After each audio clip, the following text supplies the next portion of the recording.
Oi gente, então estamos aqui na terceira parte do vídeo especial com o João.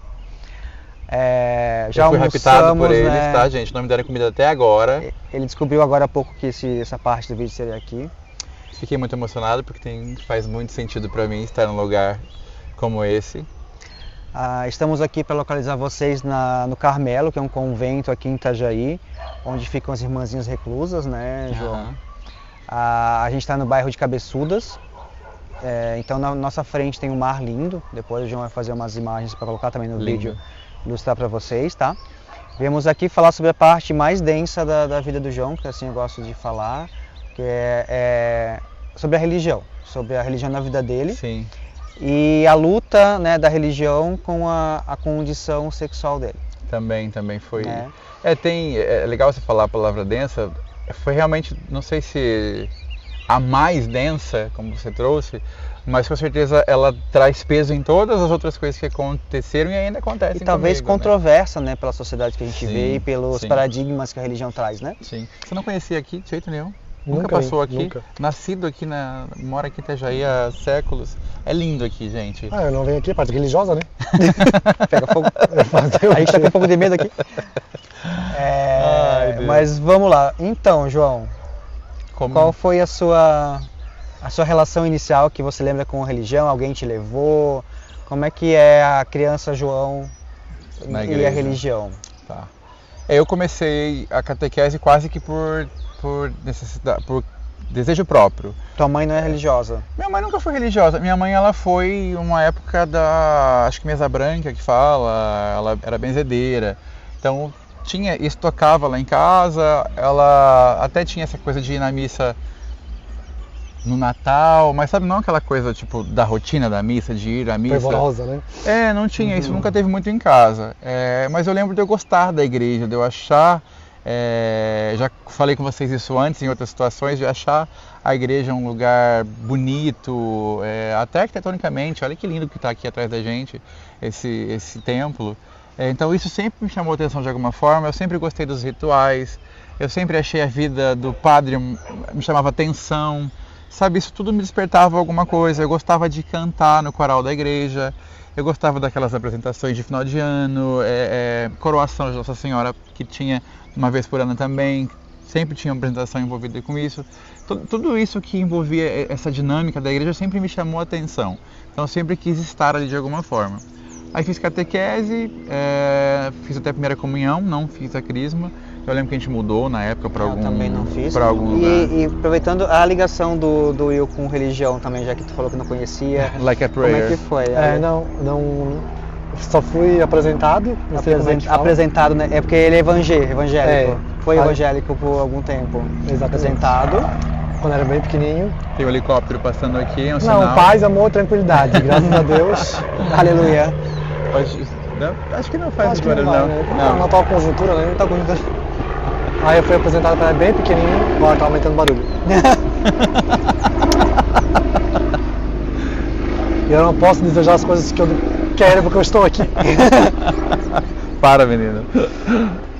Pronto. Aí apresentado para a comunidade. E aí depois, quando eu fiquei maior, minha mãe falou assim, você quer? Eu falei, não vou querer. Aí acabou que a gente não fui. Frequentei pouquíssimas vezes. A gente se mudou muito, então acabou que a gente não criou nenhum tipo de vínculo com nenhuma igreja. Sempre que a gente ia nesses pinga-pinga, eu ia, tinha maior preguiça, não gostava, achava tedioso, ou então eu ia para outro lugar só pedir dinheiro, ia para outro lugar só queria falar como as pessoas deviam ser. Eu sempre fui muito tipo, não. Autêntico, original. Aí eu falei, não. Sim. Depois de um tempo, minha mãe, quando a gente era pequenininho, a gente ia junto porque não tinha o que fazer, né? Sim. Mas ali na pré-adolescência e adolescência, que a gente já teve um poder de decisão um pouco maior, já não... Você optava por não ir, né? Mas tu segue uma guia espiritual, né, na tua vida? Isso, eu sigo. Ela se chama Madonna. Vai ter um encontro com ela, daqui a pouco, né? Vai pegar fogo daqui a pouco. Não, assim... Eu sofro desse meio aqui, tá, gente? Deboche à parte, eu tenho a minha fé, carrego ela dentro de mim, não preciso acreditar nada dentro de algum lugar. Eu acredito nas coisas que estão dentro de mim. Sim. E na minha conexão, que é uma coisa muito particular, que é o que eu acredito que deveria ser para cada um. Aham. Não procurar isso em um ambiente. Estou dentro de uma igreja, então logo sou pessoa do bem, ou então vou ser... vou para o paraíso por estar dentro da igreja. Tipo, sendo que equivale ao que a pessoa sente no coração, no que ela pratica para os Nas outros. ações, A nossa religião é a bondade, né? Tira ele daqui, por favor. É a bondade. É a bondade e as boas ações, né? Eu amo falar sobre isso porque gera toda essa questão realmente de cada um ter a sua experiência espiritual, com igreja ou não, dar o nome que quiser dar para isso. A minha realmente vem disso, né? Eu logo que saí da catequese, fiquei um tempo ali afastado, ainda adolescente para adolescente. Aí depois eu fui participar da Renovação Carismática Católica, que é a RCC. Você chegou aí para a RCC em algum momento? Não, eu acho que é aqueles que são mais animados, né? Que fazem as dancinhas, né? A RCC tem essa coisa muito do acolhimento, muito de axé, muito do caloroso, muito parecido inclusive com várias vertentes evangélicas. Evangélica, sim. Que é mais pentecostal, isso, mais para o Espírito Santo. Do reteté. Vamos dizer que é isso, né? O Padre Marcelo trouxe mais visibilidade para isso, com aquela coisa da dança. Erguei as mãos. Isso, também acho que isso naquele momento pareceu muito. Aí na RCC tem um negócio chamado Experiência de Oração. Eu fiz a primeira, aí comecei a participar um pouquinho mais da igreja. Aí eu fiz a segunda Experiência de Oração. A primeira eu fiz por conta das minhas primas, da Márcia e da Paty, que me convidaram para essa primeira Experiência de Oração, porque elas participavam da RCC já. Aí a segunda eu fui porque quando eu voltei para Londrina, eu morei um ano em Joinville com 17 anos, quando eu voltei para Londrina, a casa onde eu fui morar era perto de uma capela e o grupo Messias da Paz estava passando na frente da minha casa convidando os jovens para ir para a igreja, aí eu fui para esse grupo, estava numa fase muito ruim da minha vida. Você tinha me perguntado até esses dias atrás como tinha sido a minha vida enquanto jovem.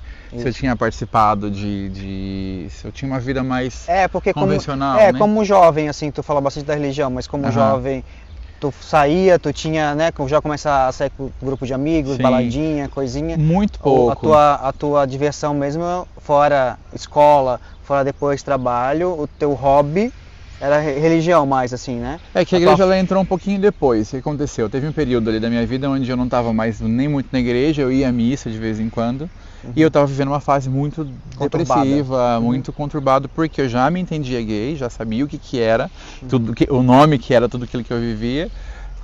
Por ter já tido um pouco de experiência de igreja antes, entendia-se que estava errado, na minha cabeça estava errado, porque a igreja hoje até fala um pouco menos sobre isso, mas antes pregava muito essa coisa de não estar certo, de não poder. Isso. Hoje ela fica um pouco mais quieta até em relação a isso, né?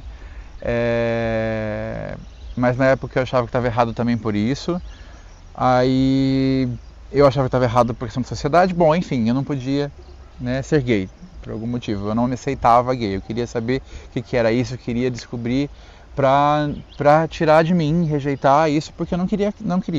Então eu não tinha uma vida social muito interessante, eu não saía quase com ninguém, eu não tinha amizade com os meninos, porque eu tinha medo dos meninos descobrirem. Com as meninas também eu já tinha um pouco mais de intimidade, mas não era uma coisa também que era muito forte, então eu não tinha essa vivência de sair de balada. Sempre fui mais quieto também, então nesse momento não aconteceu isso. Sempre fui mais na minha, de alguma forma, assim. E isso tudo me levou cada vez mais para isso. Apesar de ser uma pessoa expansiva, de onde eu estava, sempre conversando com muita gente, sempre gente em volta de mim, mas a hora que eu voltava para mim mesmo era muito mais eu, sozinho ali, né? A igreja veio, querendo ou não, esse grupo, esses amigos que surgiram naquele momento, veio muito suprir essa carência que eu tinha. Né? Foi um momento muito importante para minha vida. Preencheu um espaço que eu vivia... Uma lacuna ali. Eu vivia um sofrimento muito grande, uma solidão muito grande dentro de mim por conta dessa vivência toda. Aí eu fui para esse grupo de oração, participei da experiência de oração. Aí...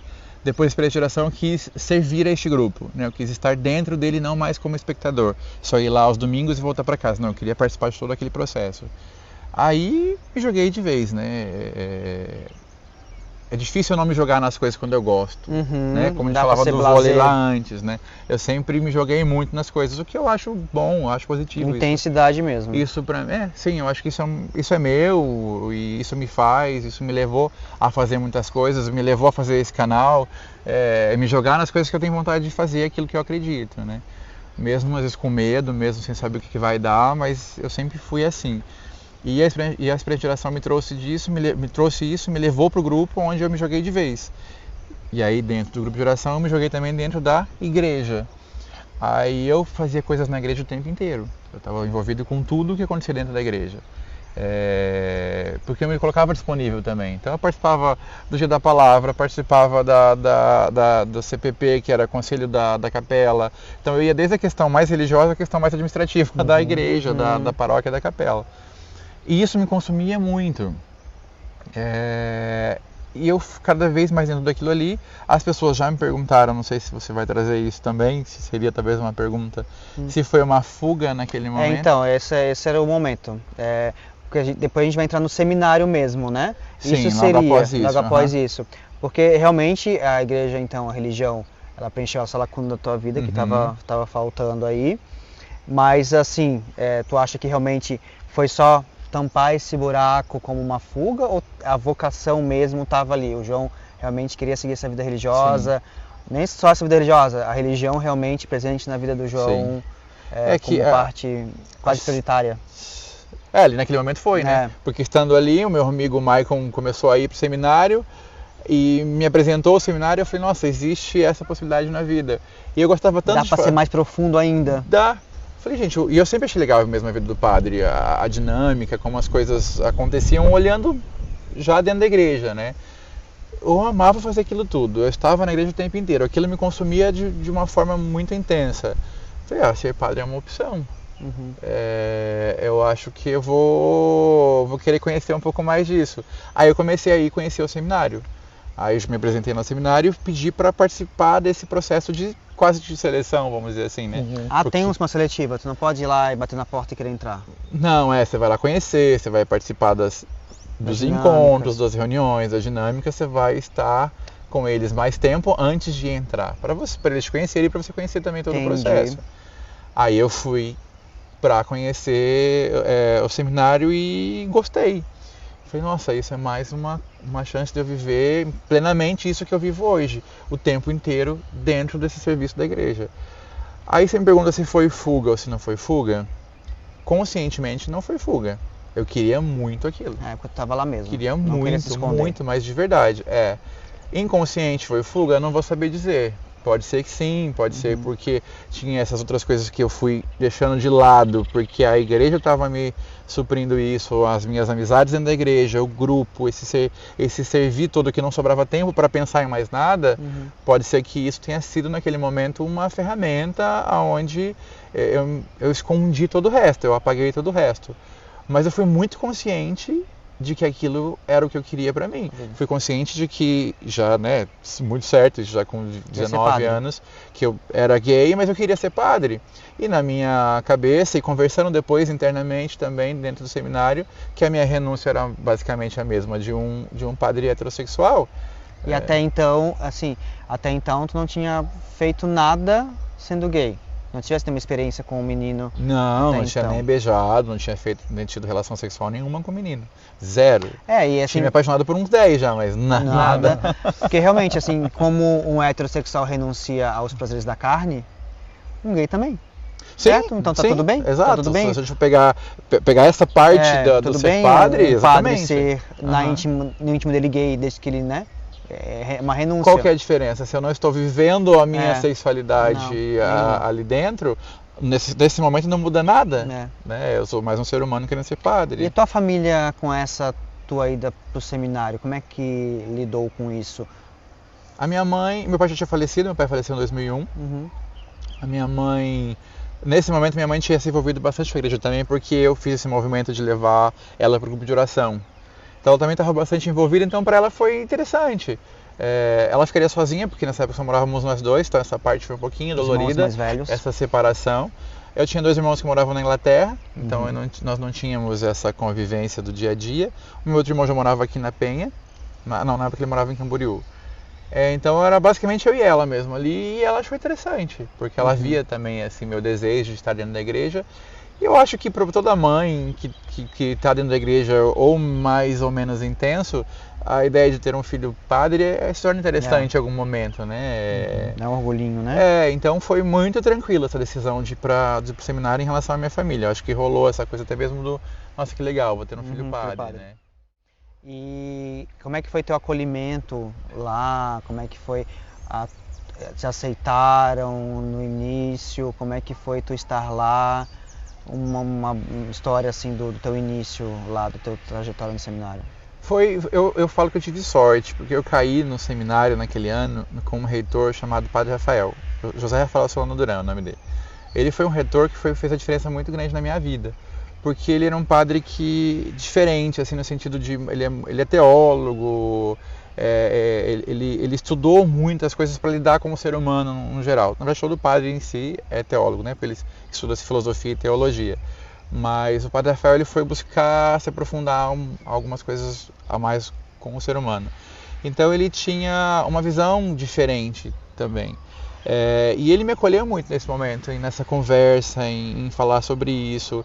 Ele, né, trouxe essa questão que possivelmente seria um pouco mais difícil em alguns momentos para mim por conta da carência que bate lá dentro, você está longe dos seus amigos. Mas ele já falava da tua condição? Eu falei, contei para ele, exatamente. E ele trouxe isso também, a sua renúncia é a mesma. Então a gente tratava bastante disso, e ele foi uma pessoa muito humana. Ele conseguia tocar nesse assunto junto comigo de uma forma muito humana, muito pé no chão. Então eu falo que eu tive sorte. Talvez se eu tivesse caído em algum outro espaço onde isso fosse um pouco mais velado, um pouco mais negado, teria sido mais complicado. Talvez eu teria sofrido muito mais, teria, sei lá, me traumatizado com alguma coisa, e não foi. Vivi uma experiência muito bacana no seminário. Foi aonde eu mais olhei para dentro, mais olhei para mim. Foi quando eu comecei, inclusive, terapia. Então ali eu pude olhar para o João de verdade. Isso trouxe muitas coisas, né? Trouxe muitos fantasmas, trouxe muita coisa para fora. Então, como era essa rotina no seminário, que eu acho que é uma curiosidade de muitas pessoas? Como é que é estudar para ser padre? Tem uma rotina de estudo, tem rotina de oração? Como é que isso aconteceu, essa dinâmica lá dentro? Eu vou falar de onde eu estava e do momento em que eu estava, né? Sim. Porque eu acho que as coisas não mudam muito, mas... casas são diferentes. Isso, assim. porque tem Sonserina, Lufa-Lufa. Quase um Harry Potter.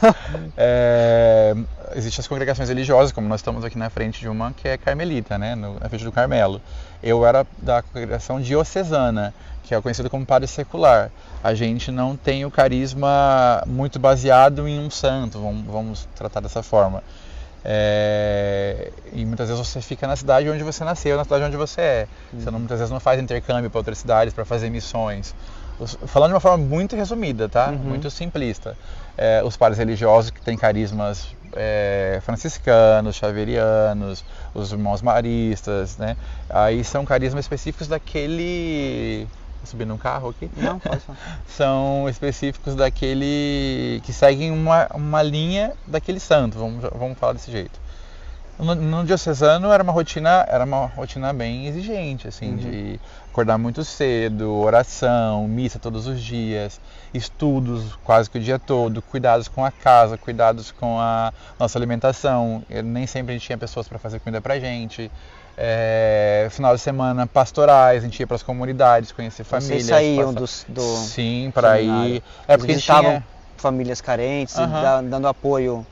Também, carentes, pessoas com problemas afetivos, pessoas que perderam entes queridos, né, que morreram ou por violência ou naturalmente.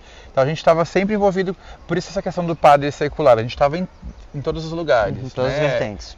A gente passeava por tudo mesmo.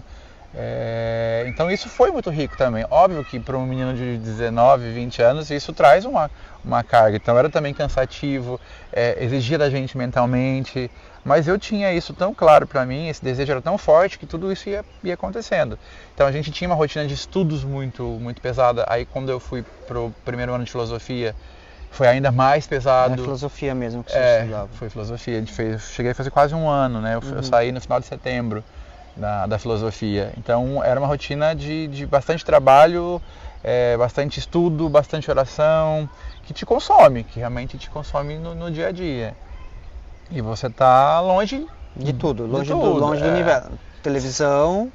A gente até assistia muito raramente porque não dava tempo. Notícias, jornal. Não, imagina. Nada. Na internet. Podia cair uma bomba que tu não ia saber nunca. Chegava o que as pessoas falavam em volta da gente, porque não dava, literalmente não dava tempo. Em Londrina, ainda no primeiro ano, o nosso reitor era um seminário um pouco menor, a gente estava em 12, 13 ali no começo do ano. O Padre Rafael ainda se reunia nos finais da noite, antes da última oração, que são as completas, que é antes você faz a oração para ir dormir. Ele ainda se reunia ali uns 15 minutinhos antes e esperava a gente chegar na sala de TV, e estava assistindo alguma... Na época eu estava passando a Senhora do Destino, inclusive, mas eu não assisti. Eu sabia que ela existia. Hoje eu sei que a Nazaré existiu naquela novela, né? Por conta de todos os 30 mil memes. Mas eu não assisti essa novela. Maria do Carmo. Mas a gente a Injustiçada, Susana Vieira, né? Eu chegava na sala e estava assistindo. Então era o pouco de TV que tinha naquele momento, porque não dava tempo. E a gente não estava realmente nem um pouco incomodado com isso. Eu vou falando por mim e de pessoas que eu mais convivia, amigos que eu mais convivia, né? O Márcio, que vai vir aqui no canal ainda, é um deles. Então, eu ia falar, o Márcio é o teu melhor amigo. Foi o teu melhor amigo. Não foi. Acabou. Não, é o que a gente tá falando hoje, né? Eles me deram almoço, tá, gente? Eu falei que tava sem comer, mentira. Que o Márcio, pra mim, significa muita coisa. Vamos dar nome para as pessoas? Eu acho que sim, é hoje um dos meus melhores amigos da vida, é um amigo que eu trago da vida, assim. Helicóptero de novo.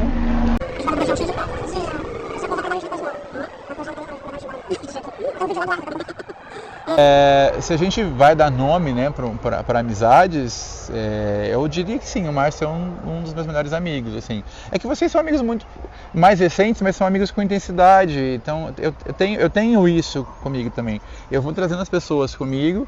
E a gente pode casar ainda e te convidar para ser padrinho. Então tem essa parte, porque o Márcio não me chamou para ser padrinho no casamento dele, é só um detalhe. Vamos falar sobre isso outro dia. Então, mas o Márcio ele saiu dali de 2003. A gente está amigos há 20 anos. Ele participou comigo muito dessa questão do seminário. Ele pode falar muito sobre isso também. E ele pode trazer depois isso do João que ele via dentro do seminário, porque tem muita história ali dentro, né? Então foi um período... Você ficou quanto tempo lá? O processo todo deu 3 anos. 3 anos. O primeiro ano mais de ir até o seminário, de conhecer, passar finais de semana, se envolver, mas é que você já está tão envolvido com aquilo ali que a sua vida já praticamente virou aquilo. Aí depois foram mais 2 anos internos, então o processo todo deu 3 anos. Lá tinha também, como vocês ajudavam muito as famílias, né? Também pegando aquela carga emocional das famílias, vocês tinham também um apoio psicológico de alguém lá dentro? Sim, no seminário de Londrina, naquele ano, eu não sei como está agora, eu não sei como são os outros seminários, mas eu acho que hoje se olha muito para isso, mais para essa questão dessa inteligência emocional, saúde mental do seminarista. Porque realmente é uma coisa, uma disputa grande, né? Você tirar um jovem tirar, sair do convencional, da sua família, dos seus amigos e colocar num outro ambiente que começa uma coisa totalmente diferente, né? Na hora que a gente que é do mundo acha mais interessante que um jovem quer desbravar e os prazeres da carne. Você pode falar sobre isso, William? Ou não? Quando tiver um vídeo especialmente meu, eu falo. Detalhes, William. William para poucos. Não quer de novo. O YouTube manda não deixa. Um pix aqui, deixando esse número. Outra plataforma, vamos subir esse vídeo. Então eu acho que para se preocupar com a saúde mental do seminarista é muito importante. E nós tivemos esse apoio, inclusive, de uma psicóloga que foi minha psicóloga depois por 10 anos, a doutora Miriam, que foi essencial para a gente. A gente tinha esse acompanhamento individual e tinha esse acompanhamento também coletivo no seminário, no primeiro ano. No segundo ano, quando eu fui para Maringá, no terceiro ano, na verdade, né, que eu fui para Maringá, já mudou a dinâmica. Daí lá você tinha a terapeuta se você desejasse. Nesse primeiro ano era primeiro e segundo ano era quase que obrigatório, né, passar por esse processo todo. Então eu tive bastante apoio, que pra mim, por isso que eu até me perguntar se eu tenho algum trauma, eu vivi situações meio complexas também lá dentro, situações que não foram legais, mas pra mim foi mais uma libertação enquanto ser humano estar ali dentro do que qualquer Mas uma outra experiência coisa. boa. Te tornar quem tu é hoje. O religioso ali me trouxe pro João humano de uma forma até bruta, me arrancou de dentro, porque foi onde eu mais olhei para dentro. Foi onde eu parei nessa loucura toda de trabalho, de estudo, de oração, aonde eu me deparava comigo mesmo o tempo inteiro, porque é isso, você tá com outros meninos, mas é você. Aqui na vida também é assim, né? A gente tá aqui, mas no final a gente volta pra gente. Nós, Só que ali isso se intensifica de uma forma muito mais forte, né? Então, foi aonde tudo da minha vida apareceu. Foi onde todas as doenças apareceram. Os teus monstros tiveram que lidar com seus monstros mesmo, né? Não tinha como esconder os monstros, né? E assim, alguns meninos, tu identificava muitos gays? Você quer falar sobre isso mesmo? Não, assim, né? Tu vinha bastante. Sim. Eu nos 2 anos totalmente internos mesmo, eu não vi coisas acontecerem, tá? Vou ser bem sincero. Não, nem perguntei nisso, só perguntei se você conhecia. Não... Mas sim, mas sim. Tá bem curioso. Eu ia perguntar sobre isso. Desde o sentido tipo de pegação, se teve coisa dentro. Não, porque às vezes acontece claro. Somos humanos, né? Porque tá no ambiente tipo assim, religioso. acontece só de frequentar. Imagina quem tá morando lá dentro. E sobre a questão de... né? Sexo lá dentro? Autotoque. Autotoque. Gente, vocês vão pegar pesado. Como é que Ou então fala assim, então, eu tinha um amigo, não precisa, né? Tá. Um conhecido, de quarto.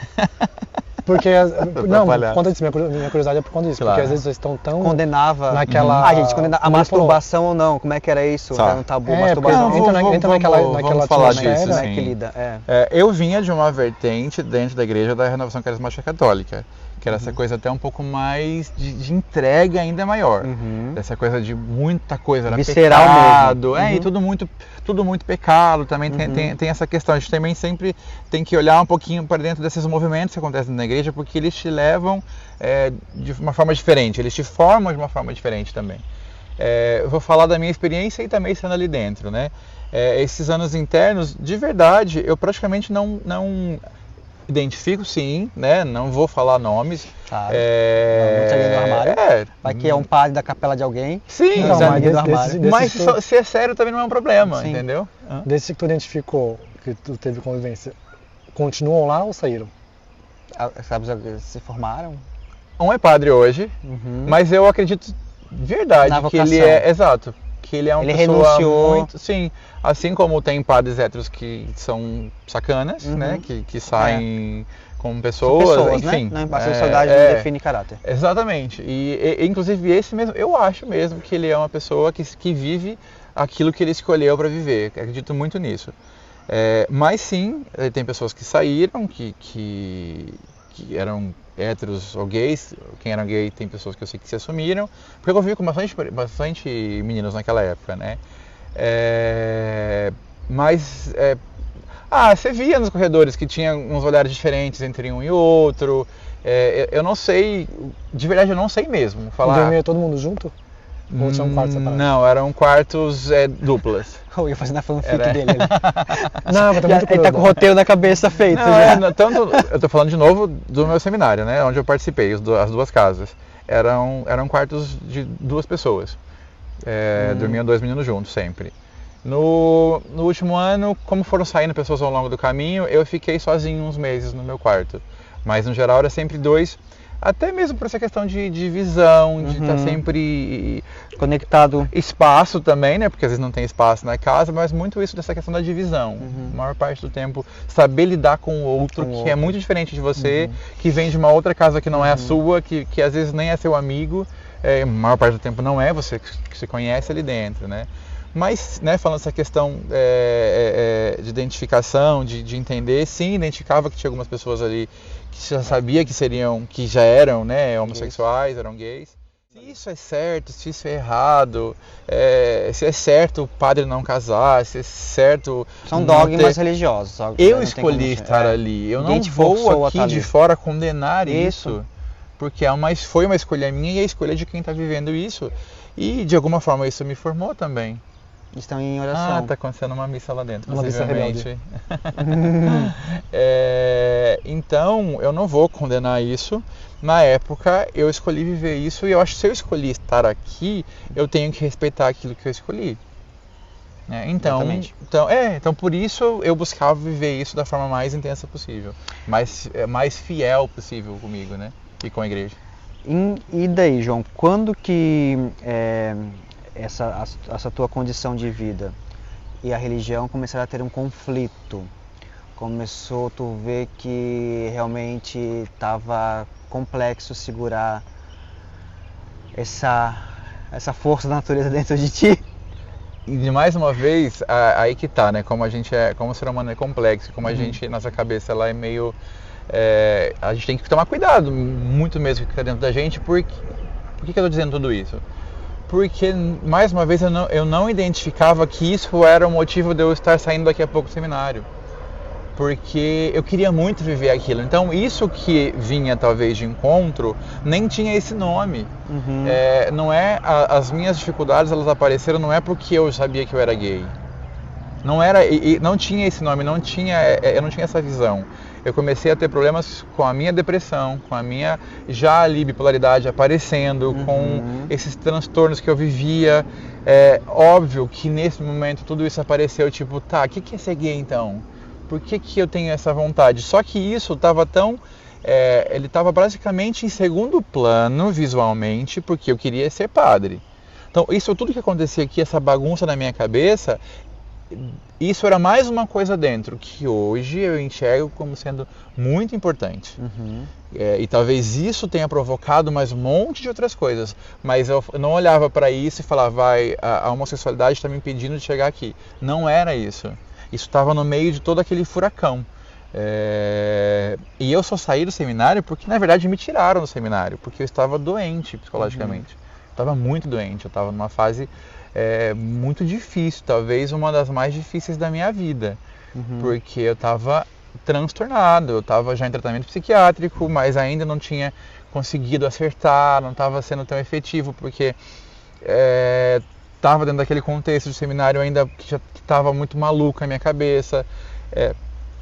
Eu estava na terapia, então foi um momento muito, como se diz, confuso. Era tudo ao mesmo tempo, tudo me tirando dali de dentro, tirando de mim mesmo, e eu não estava entendendo. Aí era terapia, e era psiquiatra, e era seminário, era tudo muito confuso. E assim, nessas terapias e nesse psiquiatra, tinha um contrato de confiança em isso não ir para os teus chefes do seminário? No reitor, no caso.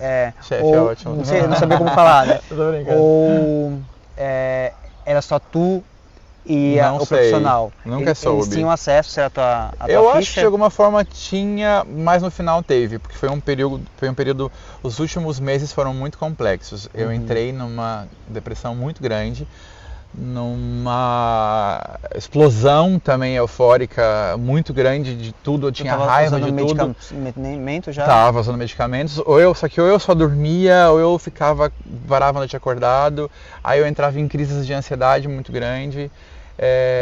Nesse período eu fui a alguns extremos. Talvez eu tenha saído do seminário porque eu cheguei eu tive três. Você queria trazer isso, talvez? Se tu quiser confortável em falar. Não, tranquilo falar. Eu acho que falar é bom. Falar é bom para que as pessoas escutem também, né? E se identifiquem e busquem ajuda. Mas foi um período onde eu literalmente cheguei perto 3 vezes do suicídio. Foi tentante por 3 vezes.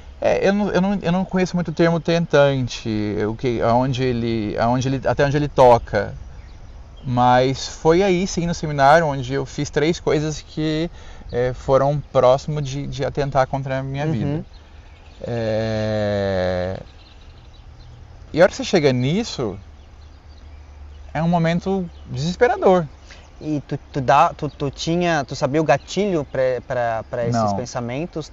Não. Nada do fato de lidar com a vida, realmente era mais a bipolaridade agindo? Era uma confusão na tua cabeça. Era uma confusão, era muita confusão, era muita coisa que eu tinha para resolver e não conseguia organizar isso naquele momento. Para seguir a vida. E o seminário já não dava mais para me comportar daquele jeito. Então, possivelmente, porque daí eu levei isso para psiquiatra na época, não lembro se foi psiquiatra ou psicólogo que eu levei essas questões dessas vamos chamar de tentativa, porque realmente foi muito perto ali, muito, muito perto.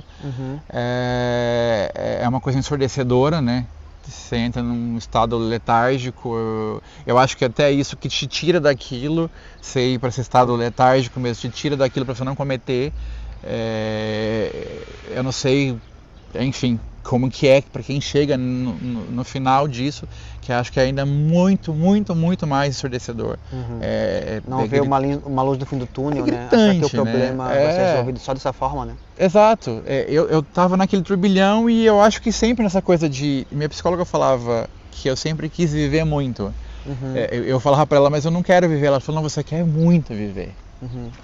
A doutora Miriam falava muito pra mim, você quer muito viver, por isso você tá aqui comigo, por isso você tá aqui quase todos os dias, porque chegou um período que eu fazia terapia todos os dias, por mais de ano ali. Aí depois era 3 vezes na semana, e 2 vezes na semana, e até hoje é 1 vez na semana. Porque primeiro que eu acho importante a terapia. Ela falou, não, você quer muito viver. Então talvez nessas tentativas de pedir socorro, eu levei isso pra psiquiatra, ou pra psicóloga, ou para as duas na época. Eu não sei se chegou no seminário ou também no seminário estava insustentável já. Eu não queria sair dali de jeito nenhum, mas eles viram que não tinha mais o que fazer. Tava doente mesmo. Tava doente e ali no seminário não ia conseguir tratar. De forma adequada. Foi a forma como eles enxergaram e eu entendo hoje isso. Aí eles me pediram para realmente ir para casa, eles me levariam para minha família de volta naquele momento. Foi um dos momentos muito difíceis da minha vida, porque eu não queria. Eu queria ser padre, eu queria muito aquilo. Era o teu objetivo de vida ser padre mesmo. Era. Hoje eu olho, tipo, já não faz mais sentido nenhum na minha vida. É como olhar e falar, nossa, eu quis tanto isso. Como assim? Como? E faltava muito ou faltava pouco? Não, faltava muito. É longo, né? Tinha mais 7 anos pela frente, no mínimo. Não, era muita coisa ainda. E eu olho, eu acho ainda uma vida interessante, mas eu não consigo imaginar eu ali dentro mais. Faria tudo de novo? Faria tudo de novo? Faria. Fez quem tu é hoje. Faria tudo de novo. Não tem zero mesmo. Eu acho que realmente foi, se a gente for falar de Deus, foi um presente de Deus para minha vida. Me colocar ali, ó, vai se conhecer. Aí quando eu saí do seminário, que eu fui, foi tão marcante que eu lembro até hoje, foi dia 21 de setembro de 2006. Olha como isso marcou a minha vida. Eu lembro a hora, eu lembro eles me buscando, eu lembro chegando na casa da minha tia, porque nessa época minha mãe morava na Inglaterra também, e minha tia me acolheu como uma mãe, meu tio que era vivo na época também, minhas primas, já eram minha família, foram mais família ainda. A minha tia, tadinha, eu acordava de madrugada, ela estava me olhando na beira da cama, com medo, né, de saber como tia... Te amo, a senhora é maravilhosa e foi maravilhosa para mim, tia Tereza. E voltar para aquele espaço ali foi muito difícil, né? Porque é aquilo, você fala para todo mundo que você vai ser aquilo, você cria também uma responsabilidade emocional em você e nas pessoas também que acreditam em você. Eu acho que as pessoas esperam algumas coisas das outras. Né? E eu falei mesmo daquilo. Acho que é assim como dentro de um casamento. Você vai, você casa, você tem filho e de repente aquilo... Qualquer relação, né? Tu cria expectativa. E sair disso é muito difícil. Eu tento equiparar isso a um casamento. Talvez um curto espaço de tempo, né? Vamos falar aí de 3 anos, mas foi muito intenso. Para mim foi uma vida aquilo. Sim. Desculpa. Então, foi muito difícil isso. E quando eu saí do seminário, eu ainda com a intenção de voltar, porque eu... Se tratar e voltar. Me tratar e voltar, porque realmente eles me deram essa possibilidade, ó, vai se tratar, vai se cuidar. Quando você melhorar, você volta. Então eu saí doído, sangrando, mas eu queria voltar. Então nesse primeiro momento eu nem pensava em ir buscar descobrir essa questão da minha sexualidade.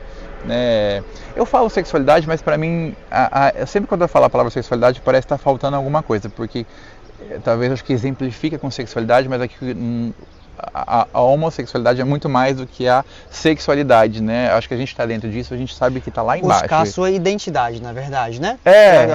Acho que é mais identidade, a gente, né? Não porque só fica questão. sempre na questão sexual e não. isso me incomoda tanto. É mais identidade. Nós somos sim seres humanos sexuais, sexualizados. Tem pessoas que são assexuadas, né? Mas querendo ou não, tem, né, a questão sexual envolvida, por questão até mesmo genética. Mas eu fui descobrir, quando eu estava lá fora, né? Estava fora do seminário. Aí eu ia ficar um tempo, ia me tratar, daí eu quis começar a trabalhar. Eu posso entrar nessa questão? Pode. Até aí acho que a gente pode ir, porque acho que tem mais take, gente. Tem mais take, gente. Esse vídeo vai ser dividido em 5 partes, vai ser uma minissérie. Aí eu quis explorar isso também um pouco mais. Falei, e isso sempre, as pessoas podem até me condenar, quem está dentro da igreja e está tudo certo, eu sei como que é isso meu com Deus. Mas eu estava ali fora e eu pensava, então tá, né, eu estou aqui, eu tive que sair, de alguma forma eu até colocava essa culpa na conta de Deus, o Senhor me tirou de dentro do seminário, eu estava lá para te servir, você não me quis, isso tudo é o que enrolava naquele momento, né? Você não me deu força para minha cabeça tratar esse caos, então, já que eu sou assim, então eu vou experimentar. Entendi. Eu comecei a trabalhar, porque eu ia ter que ficar um tempo fora, eu comecei a melhorar, uns 4, 5 meses depois, eu comecei a melhorar. Eu falei, preciso trabalhar com alguma coisa. Fazer, algum bico, alguma coisa, até eu voltar pro seminário. Aí eu fui a trabalhar, consegui um trabalho, aí eu falei, não, agora eu quero experimentar isso. Se eu tenho tanto desejo de ter um outro cara junto comigo, que não... Vamos ver o que é isso. Vamos ver o que é isso. Aí... Não paramos mais. Não paramos mais. Estamos até hoje vendo o que é isso. Ainda não descobri, gente, o que é isso. É só uma fase. É uma fase, passa. Por isso que eu não parei. Mas, de novo, eu reforço. Eu não, conscientemente, e eu falo isso, não é nem porque as pessoas têm dúvida ou colocam isso em questão, duvidam de mim. Eu falo isso com a maior paz no coração e com a maior tranquilidade de que o meu desejo de ser padre era muito grande. Certo. E como é que foi essa primeira experiência, então? Fora já do seminário, né? Fora do seminário e com um menino. Com um menininho. Qualquer aí. Um amigo meu, o Nil, que mora hoje em Florianópolis, gente boníssima, me levou. Não foi com o Nil. Tá. Podia ter sido, porque o Nil é lindíssimo, maravilhoso, eu amo ele. É irmão do Michael, bom, é uma família que eu amo toda ali, né? O Nil hoje mora aqui em Floripa, ele me levou num bar gay. E me levou, então, eu e um amigo dele. E eu assim. Eu sempre. Tô travadinho. Eu sempre consegui chegar nos lugares. Eu sempre consegui fazer essa coisa de chegar e não me mostrar muito desconfortável. Meio que era meu isso. Mas lógico, por dentro, extremamente estranho. Tenso ali. Tenso, primeiro porque eu não era muito de sair. Segundo, porque eu tinha acabado de sair do seminário. Terceiro, porque eu tinha decidido que eu ia experimentar isso. Ver como é que era. Então eu tava de cara a cara com aquilo. E foi maluco. Inclusive, o meu primeiro beijo foi com um amigo do Nil, não vou falar o nome dele. E foi um beijo, naquele primeiro momento, meio estranho ainda, né? Porque eu estava estranho. Foi aquela vibe tipo, credo, que delícia. Mas foi essa vibe, credo, que delícia. Deus o livre, mas que me dera. Eu falei, nossa, era isso? Ainda não tinha essa fala, era isso, mas eu falei, nossa, isso é bom. Derek, meu Deus. E agora? Aí, ó, pronto, entraram num negócio que eu já não sei. Pra mim é só rosa, João. Mas eu gostei, eu falei, eu quero mais disso. Aí, óbvio que ainda com esse pensamento de que tá errado, ainda se punindo. Esse pensamento de que tá errado veio forte por ainda mais uns 3, 4 anos, de que ainda estava errado. Mas sempre essa coisa minha, dessa minha conexão com Deus, tipo, não, o Senhor me conhece, sabe do meu coração, sabe o que eu quero pra mim, sabe o que eu quero pro outro, sabe o que eu desejo pra humanidade, sabe o que eu eu tô aqui, se eu puder fazer ainda alguma coisa, mesmo não sendo mais, né, seminarista ou padre um dia, tô aqui. Então isso foi diminuindo, mesmo que as pessoas vinham de frente, porque vem, né, ainda mais depois do seminário, vieram palavras bizarras, coisas bizarras, o contexto fora não era muito acolhedor. Sim. Eu fui quebrando isso aos poucos, mas aquilo que eu falei, acho que foi no seu vídeo, ou no do Juliano, ou em alguma dessas conversas, agora são tantos vídeos mais que eu começo a me perder, que eu falei que ainda não é uma coisa natural. No meu. O seu, né? Às vezes vem alguns dilemas, né? Às vezes ainda vem algumas coisas, tipo, eu não tô certo. Porque ainda escuta que não tá certo todos os dias, e porque eu trago isso depende do dia, bate sempre. Diferente, né? E aí eu tenho que parar e pensar e falar, sai daqui, que não tem nada a ver com isso que você tá pensando. Cancela. Mas ainda vem. Não é uma coisa que incomoda mais, mas o pensamento ainda vem. Então, naquele momento inicial, então, principalmente, né? Tava ainda muito forte, você não pode... Mas eu tava tão certo que eu queria fazer aquilo ali, aí eu comecei a me jogar nisso. Porque eu, de novo, eu tenho que me jogar. E a primeira conjunção carnal, como é que a senhora se comportou? Foi uma delícia. Já entregou milhões. Foi ótimo. Foi ótimo. Porque me bateram, fizeram tudo isso comigo, foi ruim, foi ótimo. Isso eu conheço. Foi ótimo. Porque E depois fizeram um serviço, e depois veio pensamentos ruins na tua cabeça? Sim. Tu ficou culpado? Não tava... Aí começou a sair, foi aí que começou a sair a culpa. Não tinha mais uma culpa que antes existia. Aí começou a ficar essa coisa ainda de que não tá certo. Não tá certo. Que eu fui esvaziando ao longo dos anos. Né? Entendi. Hoje vem esse pensamento, não tá certo, sai pra lá. Tipo, é só mais um pensamento. Não é uma coisa que traz sentimento pra minha vida. É só esse pensamento que vem, que eu acho que pode ser que ele talvez venha pra vida toda. E ok. E depois que tu realmente se libertou, família, teve algum momento que realmente tu falou sobre mamãe, sou gay? Mas eu saí do seminário. Saiu do seminário. Já tinha experimentado as coisinhas? Não. Mas eu resolvi falar. A tua mãe soube antes de tu começar essa vida? Sim. Essa vida é ótimo. É porque o João 2.0? Eu resolvi falar porque eu estava já fora. Então, já saí do seminário, tinha conhecido tudo isso que a gente falou há pouco. Aí eu quis também falar isso, contar para minha mãe, para minha família. Eu tinha um desejo de falar sobre isso. Quando eu saí, isso é legal lembrar agora. Na minha cabeça eu também saí, eu entendia que isso era um pouco culpa disso. Eu falei que lá dentro a minha cabeça não estava dando esse nome, mas eu entendia que isso foi uma das coisas que me levou para fora já na primeira semana fora do seminário. E eu fui encontrar com a minha mãe setembro, outubro, final de novembro, 2 meses depois. Então eu tive todo esse tempo que eu fui para a Inglaterra encontrar com eles, para que aquilo que vocês brincavam, vocês contaram para a mãe de vocês. Você contou para sua mãe onde mesmo? No trabalho. Também no trabalho. Mas a minha também foi no trabalho, mas foi lá em Londres. Meu foi num galpão aqui, numa transportadora. Glamour nenhum nisso, né? Mas é engraçado, claro. 2 meses depois eu fui encontrar com ela. Então nesses 2 meses eu elaborei que isso eu queria falar. Porque tu saiu do seminário foi pra tua tia, né? Fiz não tinha mais a família direta tua aqui, né? Não, minha casa estava alugada. Aí eu fiquei com a minha tia esses 2 meses. Tua mãe estava em Londres. Fui para Londres. Fiquei 3 meses lá com eles, voltei e fiquei mais 6 meses na minha casa dos meus tios. Só para dar esse tempo, né? Essa linha do tempo. Aí lá eu contei para ela. Porque até eu não sabia o porquê direito de ter saído do seminário, então eu achava que isso podia ser isso, que isso podia ser isso, mas isso era presente na minha vida, isso sou eu.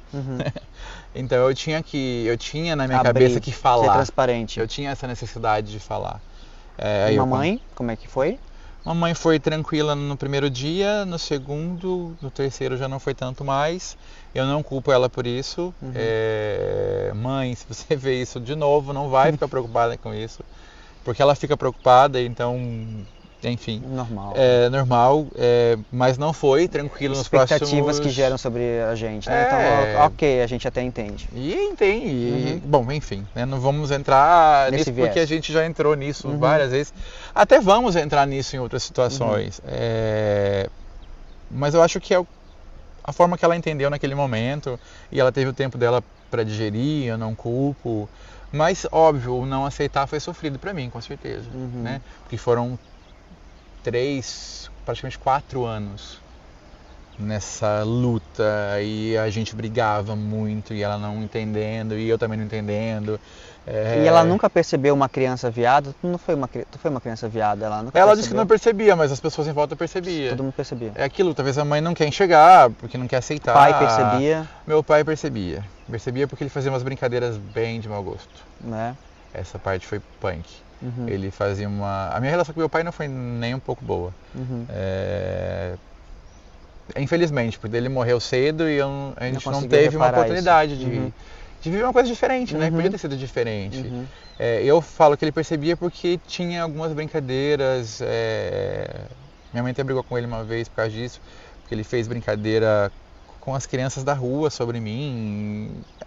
Constrangeu. Eu não vou também, já morreu, não dá nem pra falar o nome dele porque parece até injusto, né? Mas sim, teve esses momentos bem constrangedores, assim, então eu acho que ele já percebia.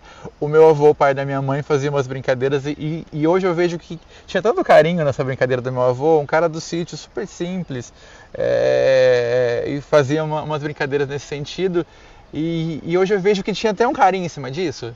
E que na época pra você ter uma ideia... Tu entendia? Eu entendia o que ele estava falando. Levava pro um lado mas ruim. era leve. Não, Pois é. era leve. Você falou não levava pro lado ruim. Não levava pro lado ruim. Eu não levava pro lado ruim. Enquanto outras coisas muito menos explícitas ou muito mais bobas tinham um peso gigantesco. Porque ela brincar contigo meio no feminino, assim, né? Ele falava que eu ia pro estrangeiro, ele falava fazer transplante. Ele falava até errado as palavras. e eu entendo hoje que foi aquela época que o pessoal fala... Visionário, entendeu? Pegou o nicho de mercado já. Ele entendia que eu queria ser mulher. Na cabeça dele, naquele contexto... Eu nunca quis ter mulher, porque né? na cabeça dele não existia gay, né? Era homem e mulher, então... Exato, então se você não quer casar com mulher, você vai querer casar com homem, então pra isso você tem que ser mulher. E hoje eu vejo que ele falava isso rindo comigo. Não tinha um deboche. Olha que bonitinho isso, o vô Jacó. O meu outro vô praticamente não convivi quase com ele, ele morreu muito novo também. Então, o meu avô, hoje eu pergunto pros meus irmãos, todos eles viam, né? A pessoa que adorava brincar com massinha, adorava brincar de pular elástico. Eu não tinha essa coisa de brincar com bonecas, mas eu gostava de coisas mais artísticas, que tinha uma vertente mais feminina naturalmente, né? Então meus irmãos sim, percebiam, meus vizinhos nas escolas, daí é de família, né? Escola também. A escola também, daí aí a gente começa aquela fase daí dos 8 pra cima que é só pra baixo, né? Que é só as piadinhas as mais absurdas, homofóbicas, agressão, apanhei em escola, essas coisas assim. Apanhei em escola Porque por ser gay, né? Meninos vinham e batiam. Do nada. Vinha e batia, dava tapa, dava soco e saía xingando, viadinho, aquela coisa, né? Eu sei que tudo vai ficar bem. É o fundo musical. Que eu ia fazer? A Pabla Kinga, vai. Sim. Foi isso, na escola, na rua. E não podia contar pra ninguém, nem chamar professor e contar. A gente, hoje em dia se fala sobre bullying. Naquela época não podia contar, né? Podia apanhar em casa depois ainda, né? Eu contava em casa quando umas 2, 3 vezes que eu apanhei, porque os meninos queriam roubar meu lanche. Minha mãe às vezes dava um lanchinho pra comer na escola, dava R$1, né, 50 centavos pra comprar uma coxinha. Aí eu podia falar pra minha mãe que eu apanhei, mas se eu falar pra minha mãe que eu apanhei porque os meninos vinham chamar eu de viadinho, de mulherzinha, de senhor Peru, que era o meu apelido da época, porque tinha o seu Peru na escolinha do professor Raimundo. Raimundo, isso. Seu Peru é auge, né? Anos 90 e suas peculiaridades, né, no humor, né? Aí uma época eu fui apelidado de bofe, porque alguém na TV, que era gay, chamava o homem de bofe. Porque, o bofe. Aí eu fui apelidado de bofe, por conta disso, mas na verdade o bofe nem era o gay, o bofe era o cara bonito que o gay via, entendeu? Mas eu tinha esse apelido de bofe por conta da questão do cara ser gay, né? Mas a família foi assim, nunca falou sobre isso, a gente nunca trocou. Teus irmãos nunca teve problema com isso? Desde que eu conversei depois com eles, não mais. Não mais? Não. Não, foram muito acolhedores, muito acolhedores. Aí Os 3, assim. Voltando pro João adulto, teve as experiências então, começou as experiências, teve a conjunção carnal. Como que é? Conjunção carnal. Tive a conjunção O carnal. meu vídeo falou sec, né? Sec foi péssimo, né? Não, fez horrível, sec. é péssimo. Olha. É sexo mesmo, sim, fiz sexo depois, Sim. né? E namorou que apresentou para a família antes do nosso... Não, eu namorei muito pouco, 2 pessoas, que chamou namoro, tipo 4, 5 meses um, 4, 5 meses outro. Foi basicamente isso. Mas nada... E nesse meio, algumas pessoas que eu ficava com uma certa frequência. Eu até falava, estamos namorando, mas não teve essa configuração. A única pessoa que realmente eu namorei e apresentei foi o Bernardo. Então, daí a gente chega no Bernardo agora. Eu queria tudo para chegar no Bernardo. Então, conheci o Bernardo. Conheci o Bernardo. Lindo, maravilhoso, Bernardo. Então, começou o namorico ali. Um amigo nosso nos apresentou no aniversário dele. Aí, aquela coisa de começar a ficar, a se conhecer. Não me apaixonei de imediato, eu adoro falar isso. Faz a linha difícil. Eu faço a linha difícil. E olha que, gente, por isso, se vocês conhecessem o B, quando você chega assim, ele dá um boa tarde com a voz dele. Já era. Já dá assim, até um mole, assim. A carcinha cai, né? Boa tarde. Que ele tem uma voz de querido. Eu acho que eu falo, aí Deus de novo cuidando de mim, tá? Porque eu tava indo pra uma linha não muito legal, assim, das coisas. Eu acho que por conta dessa intensidade também, eu começava a querer entrar em tudo, experimentar tudo, ir pra tudo. E a gente perder tempo. Mais ou menos nesse sentido. Perder tempo lá, agora vamos ver aqui. E a gente sabe que algumas coisas realmente não são tão boas, né? Pra ninguém. Não. Pra ninguém. E eu tava começando a pisar, sabe? Colocando o pezinho ali na água pra sentir ela. E o B chegou. E o B chegou com aquela calmaria toda. E de início, realmente, eu me encantei pela pessoa dele. Engraçado, sarcástico, né? Inteligentíssimo. Acho que uma das coisas principais dele mesmo, que eu falei, nossa, que cara foda. Cozinha ali pra caramba. Aí já foi. Aí foi entrando as outras coisas, né? Mas eu me encantei por ele no primeiro momento. Comecei a conviver com ele, comecei a ficar com ele depois de uns 20 dias. Ainda assim não queria namorar, não queria ter nada. Aí ele me deu um ultimato um dia. Ele falou, eu falei, vamos só ser amigos, não sei o que. Ele falou, não, eu quero você. Eu não quero ser seu amigo, eu quero você.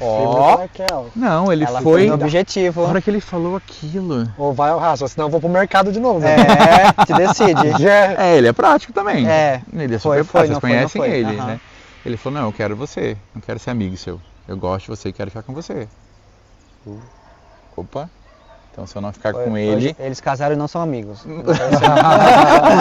14 anos depois, a gente está aqui na frente do convento. Mas eu falei, nossa, ele gosta de mim? E aí veio aquele tema meio que um senso de urgência, porque eu já estava gostando dele, mas ainda não estava olhando muito para essa coisa de um relacionamento mais sério. Tá, mas se não quiser ele, eu vou perder ele.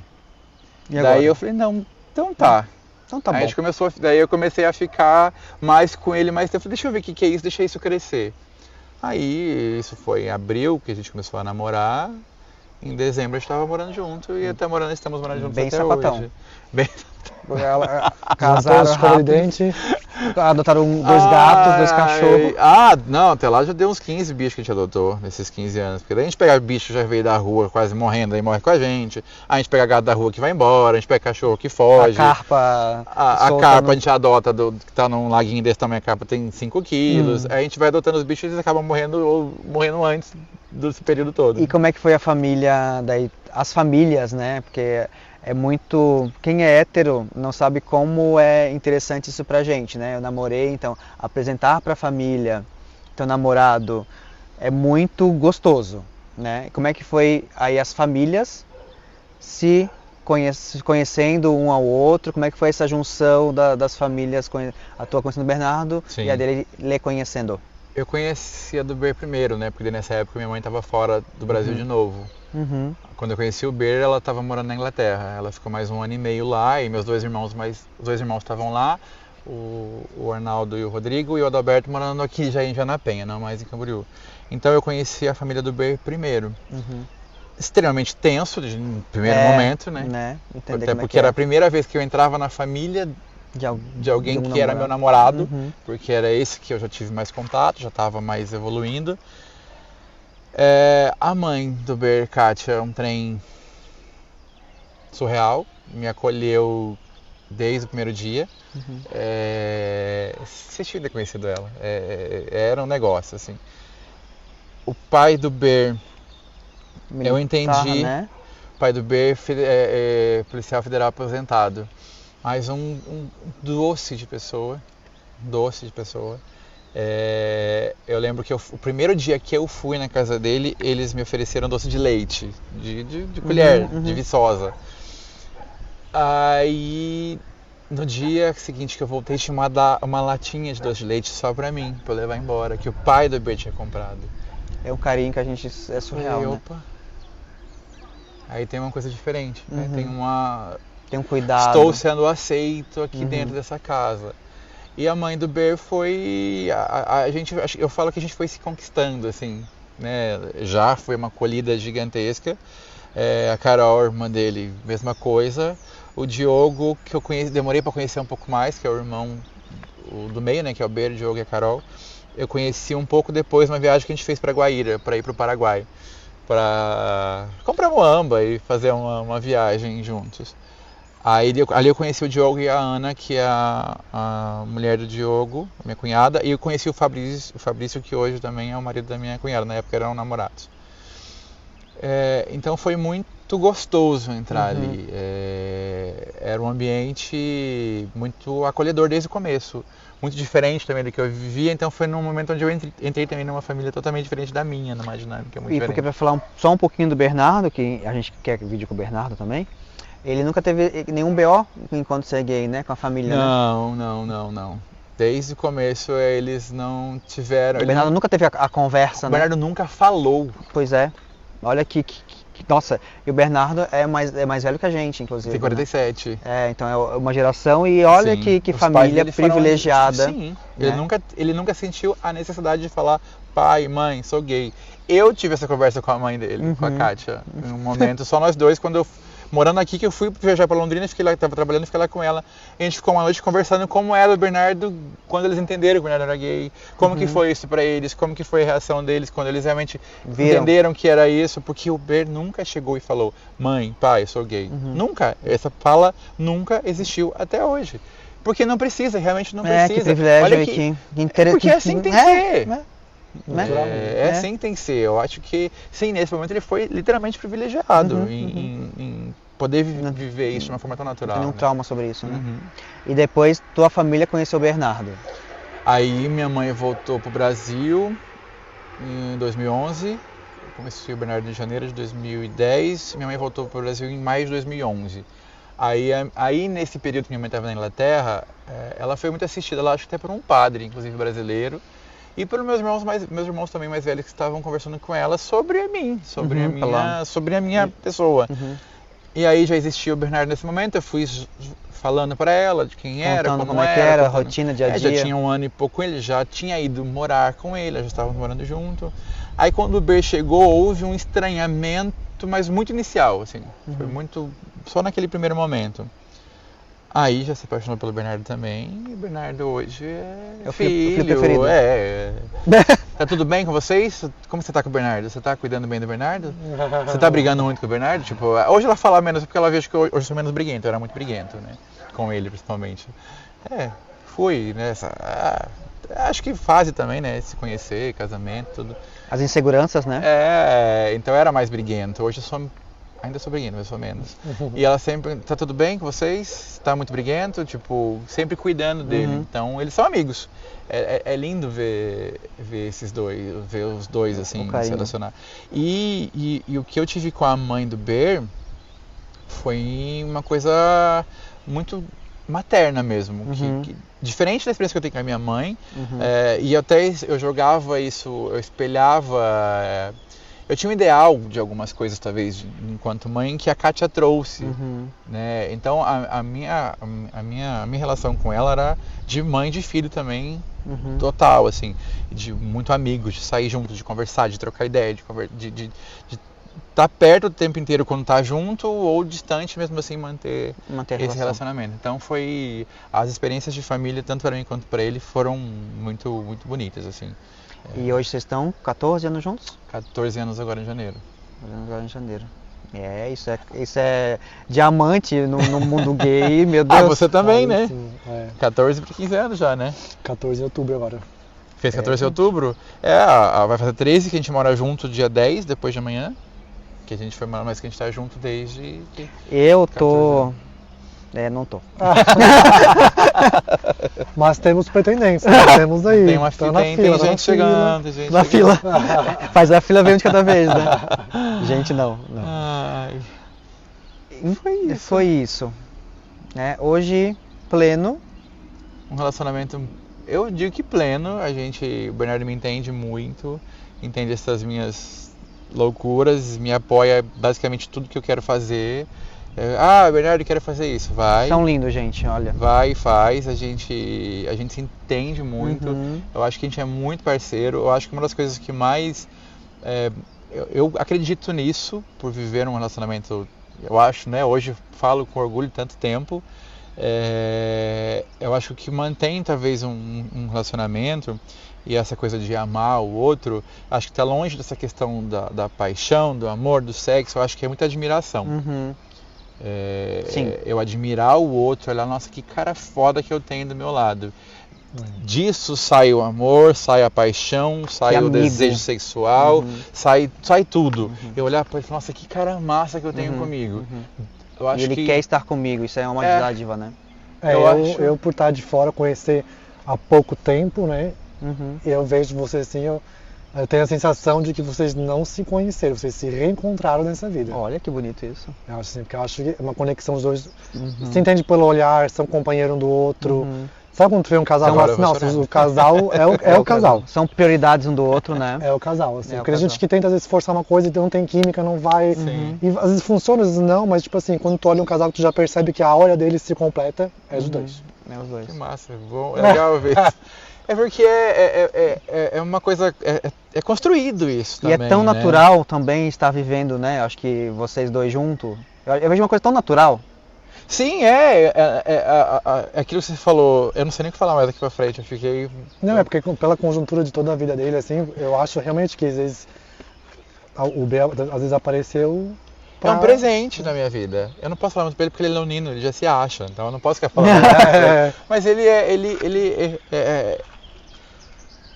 é uma pessoa que veio trazer vida pra mim, com certeza. Isso que você falou é real. A gente tem nossos BOs, já acompanharam algumas coisas, mas é muito de vamos tentar resolver isso, porque é tudo tão pequeno perto de tudo isso que a gente vive. Ele me entende tanto, eu entendo ele tanto, e se respeitar. E sim, tem hora que eu tem hora não, né? O tempo inteiro a gente tem que sair da zona de conforto pro outro, né? Às vezes a gente tá junto, queria estar mais com você, estar mais tarde, mas eu sei que ele tá em casa me esperando, e eu quero estar com ele também. E se ele tá me esperando naquele dia é porque ele tá comigo. Se ele não, vou dormir mais cedo. Ele nunca faz isso porque ele quer me esperar sempre no vôlei. Então eu vou ficar com vocês, mas eu vou chegar em casa porque eu tenho ele também lá. Ele participa também quando ele pode. Exato. Apesar de ele não gostar do esporte, ele tá lá. Ele tá lá com a gente, ele tá lá, ele troca ideia. O sorrisão dele, sempre rindo com a gente. Sempre rindo, debochando com a gente das coisas.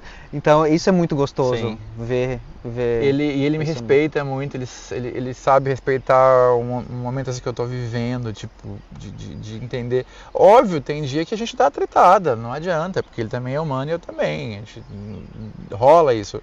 Mas eu acho assim que a gente tem acho não, eu sinto isso, que a gente tem um relacionamento muito bonito. Eu não vejo fim pra isso. Eu não consigo imaginar um dia ter não fim. Tem como. A gente vê isso, não tem como. Não, se tu imaginar, pode desmaginar. Não, eu não consigo Alguns casais mesmo. que a gente achava que não dava foram, vocês não podem. Bem tóxicas. Bem tóxicas, não. Então vai dormir que passa. Tipo aquela coisa de pensar que um dia pode ter fim, eu não consigo ver esse fim.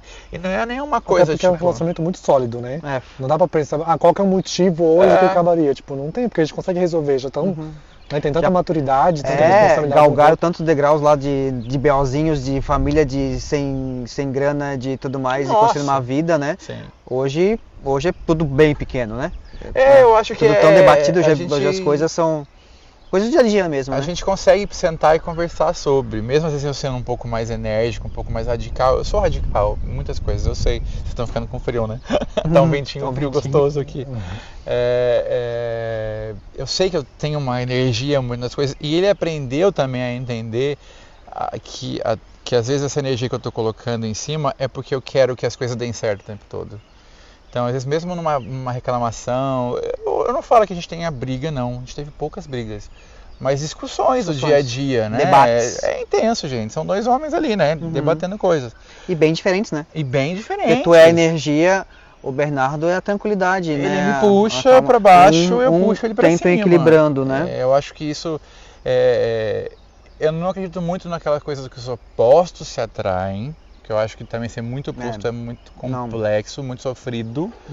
Mas em temperamento, sim, nós temos eu acho que isso é importante, ter um direcionamento. Queremos os dois ir para o mesmo lugar. Aí as diferenças de duas pessoas diferentes, aí a gente vai trabalhar. Aí é nessa hora onde essa coisa o tempo inteiro querendo voar, quase que o tempo todo, e ele me segurando um pouco e me puxando, e a gente vai buscando esse equilíbrio. E no geral a gente consegue ter uma linearidade, vamos dizer assim, no relacionamento. E eu tenho muito orgulho disso. Sabe? Olhar e falar, nossa, que massa o que a gente constrói, que a gente tem construído. E aquilo ali, ele sabe que às vezes a minha intensidade numa cobrança, numa busca, é porque eu estou buscando manter o que a gente tem, protegendo a gente se permitir viver algumas coisas diferentes, diante de uma maturidade também que a gente tem dentro do relacionamento e poder conversar sobre essas coisas, isso é muito legal. É muito legal, é um presente, eu falo que é um presente. Aí eu falo de Deus de novo, né? Eu acho que é um presente de Deus. Fala, ó, você vai viver isso aqui, sabe? É que falar, aí eu vou entrar numa outra esfera que eu acho que falar presente de Deus também é às vezes complicado, porque daí parece que é injusto, eu tenho um presente e esse outro não tem esse presente. Então eu acho que eu não vou falar não vou trazer aqui tipo presente de Deus. Mas se a gente for colocar isso como uma metáfora, sim. É um presente. Sim. Porque se a gente for começar a falar, eu não gosto muito dessa coisa, tipo, Deus que me deu isso, é por Deus, Deus me deu esse presente. Tá, o outro não ganhou por quê, né? O que ele fez? A gente vai entrar numa outra esfera. Uma esfera mais que vai ser filosófica. vamos falar sobre isso em algum momento, sim, eu quero, já tá na minha pauta, inclusive. João Mulari com um L só. João Mulari com ele só. Então, pra gente encerrar esse take, essa locação, adoro falar locação. Então, Tá a gente resumiu a tua vida religiosa com o fato de ser gay. Certo. Né? Como é que tá hoje esses dois laços na tua cabeça? Então, a gente falou um pouco sobre tudo, como foi a tua construção religiosa e dando um gancho sobre a tua condição sexual. Como o João hoje religioso e o João gay está dentro, como tu vê isso dentro de ti? Hoje casado, uma família tradicional brasileira linda. Tem duas coisas que eu posso falar sobre isso. Uma que eu não estou dentro de uma igreja, talvez porque, assim como eu quero ser fiel àquilo e intenso, para eu estar dentro de uma igreja que eu conheço, que é a igreja católica principalmente, eu vou estar de certa forma errado naquele contexto. Tá. Então, hoje eu viria, se eu vou falar de igreja, para mim é a igreja católica, eu estaria dentro dela, porque é onde eu me formei, é onde eu conheci muita coisa. Então, só que por que eu não estou ali dentro? Porque eu estaria de certa forma errado pelo contexto da igreja. E eu não vou lá pela metade, então eu não vou lá participar de algumas coisas, eu não vou lá só, longe de criticar quem só vai à missa na igreja. Eu não conseguiria só ir à missa, eu gostaria de participar de tudo. como aquilo. Estamos no vôlei? Então vamos para campeonato, vamos treinar, vamos jogar junto, vamos montar dupla. Fábio, vamos fazer? Vamos se movimentar dentro disso? Ah, não, vou lá, jogo um dia, volto para casa. Eu não consigo ser assim. E nem quero ser assim, eu gosto dessa intensidade. E para estar na igreja eu teria que estar de verdade lá dentro. E eu sei que dentro da igreja eu não estaria dentro de um contexto adequado, que seria aceito. Então isso para mim ficou lá para trás. Quando eu entendi isso ficou lá para trás. Então eu não estou mais dentro da igreja hoje. Não tenho nem, de verdade, hoje não tenho mais nem vontade de estar. O que para mim se tornou uma busca de algo maior está se realizando, se concretizando dentro do canal Gente. Que é essa coisa de continuar escutando as pessoas, de poder tocar as pessoas com alguma fala, com alguém que foi lá no canal, com algum ensinamento, com algum exemplo. Para mim, e literalmente, a igreja hoje se transformou no canal Gente. E eu precisava disso. Eu estava angustiado, precisando desse algo mais, e o canal Gente veio meio que sendo esse espiritual da coisa. Bonito isso. E pessoas foram tocadas, já recebemos mensagens já de pessoas com histórias parecidas, né? Sim, tá sendo lindo dos esse personagens movimento. dos vídeos. Quando aconteceu com a primeira pessoa, até um pouco de... Não vou falar que não tem um pouco de vaidade nisso, porque até tem, porque a gente não tá isento disso. Tipo, nossa, que legal poder ter ajudado uma pessoa. Só que pra mim tá mais dentro disso ainda, desse contexto de poder servir, que aí busca lá atrás no seminário, né? 20 anos atrás, esse desejo de servir de alguma forma. E que hoje está expresso no canal. E essa semana eu falei com a minha terapeuta e ela falou que naturalmente sempre a gente vai servir, a gente vai ajudar, a gente vai estar nesse contexto. Primeiro vai ser pela gente, né? A gente não consegue, enquanto seres humanos, ser isento desse desejo de primeiro nos ajudar. Não tem como, é instinto. Mas o segundo passo, realmente olhar para o outro, é muito importante. Então o Gente, ele vem literalmente suprir uma coisa que me faltava, que eu sentia que faltava, mas que não era mais a igreja em si, com esse nome, igreja, instituição, mas que me traz essa coisa do estou realizando algo a mais, por hoje, amanhã, para a vida toda, não sei, mas estou realizando algo a mais. Uma construção aí. Isso ficou muito claro para mim nesse último mês até. Esse momento, o canal fazer isso veio de encontro a isso que eu estava precisando há muito tempo. É basicamente isso. Lindo. Algum comentário, William? Não, tô só de comentarista hoje. Alguma pergunta sobre o seminário? Assim, que não me coloque vou fazer, mal, depois que eu desligar a câmera. Desligar a câmera, vamos aos detalhes. Como é que desliga aqui? Então, gente, hoje é isso, desse take. Temos mais ainda pela frente. Vocês vão me devolver para cá, na minha casa hoje? Hoje sim, amanhã a gente pega, amanhã temos mais, né? Quero ver depois o João editar esses 1000 materiais que teremos. Vai ser lançado pela Globoplay, essa minissérie. Isso. A vida após o tombo. Vocês consigam, por favor, um Globoplay no mínimo pra mim. Né? No mínimo um Brasil Paralelo, que aquele... Ui! Bafa. Vocês não gostam, que eu sei. Não vamos ser cancelados. Tudo bem. Então, é isso. Entregamos. É isso. Vamos pro próximo. Vamos pro próximo. Até a próxima. Até amanhã. Até daqui a pouco. Vai ser amanhã ou vai ser... Não, vai ser amanhã, gente. Amanhã. Vai escurecer já hoje. Pra nós vai ser amanhã, mas a surpresa tá daqui a pouco. Daqui a pouco. É verdade. A edição. Daqui a pouco. Hey!